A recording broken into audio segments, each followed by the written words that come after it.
मैं भारत को भारतीयता की मान्यता के आधार पर फिर से खड़ा करना चाहता हूं, उस काम में लगा हूं। एक हिस्सा है भारत का जो सबसे महत्व का हिस्सा है, जिसको हाईटेक कहा जाता है, उच्च तकनीकी कहा जाता है, उसमें कभी कोई विदेशी कंपनी इस देश में नहीं आती।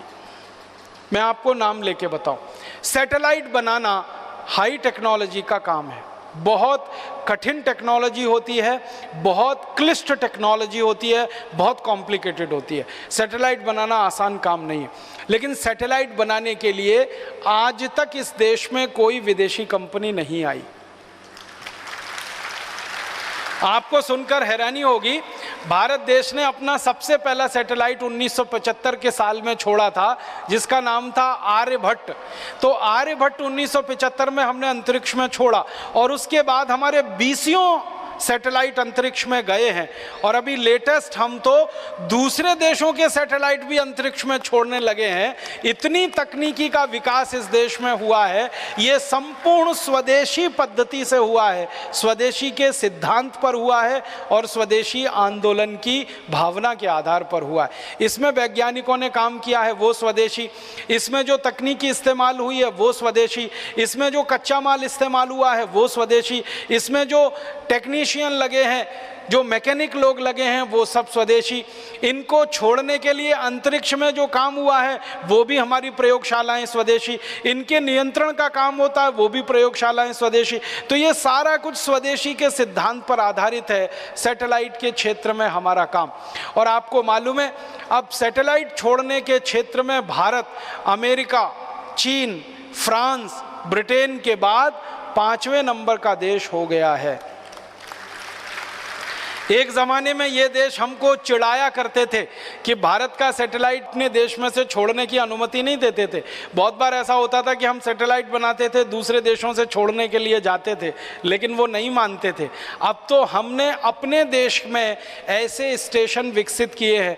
श्री हरिकोटा ऐसा ही इस देश का बड़ा विशेष केंद्र है, जहाँ से हम अंतरिक्ष में रॉकेट छोड़ते हैं, सैटेलाइट लेके जाते हैं, और दूसरे देशों के सैटेलाइट भी हमारे रॉकेट लॉन्चर से हम छोड़कर आते हैं।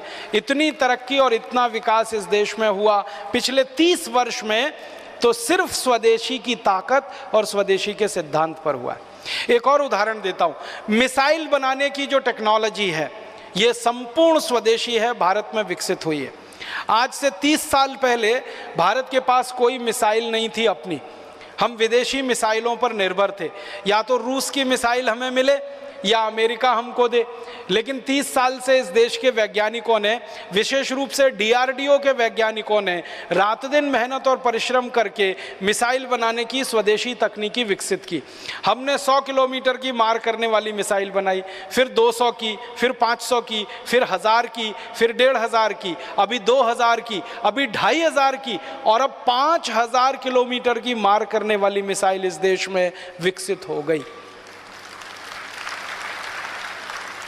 और जिन वैज्ञानिकों ने ये पराक्रम किया है, जिन वैज्ञानिकों ने ये परिश्रम किया है, वो सारे वैज्ञानिक बधाई के पात्र हैं। उनका हम सबको बहुत सम्मान करना चाहिए कि विदेशों से बिना एक पैसे की तकनीकी लिए हुए संपूर्ण स्वदेशी और भारतीय तकनीकी पद्धति से उन्होंने मिसाइलें बनाकर दुनिया के सामने एक आदर्श प्रस्तुत किया। जिन वैज्ञानिकों ने ये सारा पराक्रम किया, सारा परिश्रम किया, महत्व की बात उनके बारे में जो ये है कि वो सब यहीं पैदा हुए, यहीं बढ़े, यहीं पढ़े और यहीं रिसर्च किया, और इतना ऊंचा उन्होंने स्थान दुनिया के सामने भारत का स्थित करवा दिया। आप जानते हैं डॉक्टर APJ अब्दुल कलाम हमारे देश के मिसाइल का जो प्रोजेक्ट चला उसके पितामह माने जाते हैं। हिंदुस्तान के मिसाइल की तकनीक का इतना ज़्यादा स्वदेशी विकास हुआ डॉक्टर अब्दुल कलाम जैसे वैज्ञानिकों की रात दिन मेहनत और परिश्रम का है। और एक तीसरा उदाहरण देता हूँ, आज से 50 साल पहले तक सारी दुनिया भारत का नाम लेके चिढ़ाती थी कि भारत के पास कोई परमाणु बम नहीं, और परमाणु बम हो भी नहीं सकता है। भारत के एक वैज्ञानिक को ये बात तीर की तरह से चुभती थी, उनका नाम था डॉक्टर भाभा, होमी जहांगीर भाभा। उनको ये तीर की तरह से चुभती थी कि भारत क्यों नहीं परमाणु बम बना सकता, दुनिया के वैज्ञानिक कर सकते हैं तो हम क्यों नहीं ये काम कर सकते। और उन्होंने सपना देखा और उनके सपने में दूसरे वैज्ञानिक एक एक करके शामिल हुए, और वो वैज्ञानिकों के परिश्रम पराक्रम का कमाल देखो, उनके अभिक्रम का कमाल देखो कि भारत ने सारी दुनिया के सामने सिद्ध कर दिया कि हम परमाणु बम भी बना सकते हैं और ज़रूरत पड़ने पर उसका परीक्षण भी कर सकते हैं। और परीक्षण हमने कर दिया।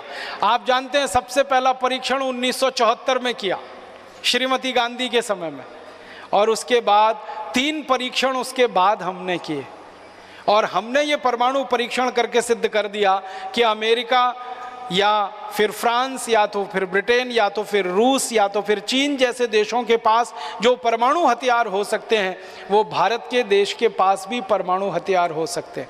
और परमाणु हथियार हैं हमारे पास, ये वैज्ञानिकों ने बनाकर दुनिया के सामने सिद्ध किया। इतना ही नहीं, उन परमाणु हथियारों को हम मिसाइलों पर लगाकर अंतरिक्ष में लेके जा सकते हैं और ज़रूरत पड़ने पर उनका अंतरिक्ष में उपयोग कर सकते हैं।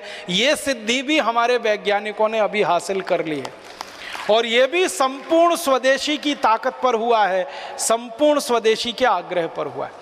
और अब तो आपको एक खुशी की बात बताता हूँ, अभी तक भारत के बारे में थोड़े दिनों से ये बात चल रही थी कि भारत के पास परमाणु बम है, बहुत अच्छा है, भारत अपने परमाणु बम का उपयोग अंतरिक्ष में कर सकता है, इसकी क्षमता का अंदाज़ा भी दुनिया के देशों को लगा। लेकिन कुछ 10 साल से भारत के बारे में दुनिया के देश ये कहा करते थे कि पानी के अंदर परमाणु बम का इस्तेमाल कर सके, भारत की अभी ये क्षमता नहीं विकसित हुई है।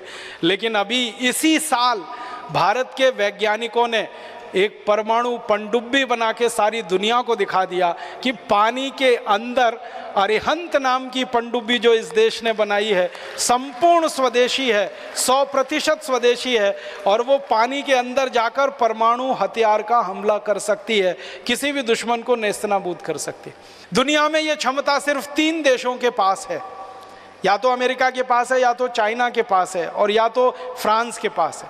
लेकिन अब भारत के पास भी ये क्षमता आ गई है कि पानी के नीचे 100 मील तक नीचे जाकर हमारी पनडुब्बी परमाणु हथियार का उपयोग कर सकती है अगर ज़रूरत पड़े तो पनडुब्बी में परमाणु हथियार लगा के हमें कोई विकास करना पड़ा, या रॉकेट पर परमाणु हथियार लगा के हमें कोई विकास करना पड़ा, या धरती पर परमाणु बमों का विकास करने के लिए परीक्षण करना पड़ा, ये सारी विधा का प्रयोग स्वदेशी वैज्ञानिकों ने किया, स्वदेशी तकनीकी से किया, स्वदेशी आग्रह के आधार पर किया, और स्वदेशी गौरव को सारी दुनिया में प्रतिस्थापित किया।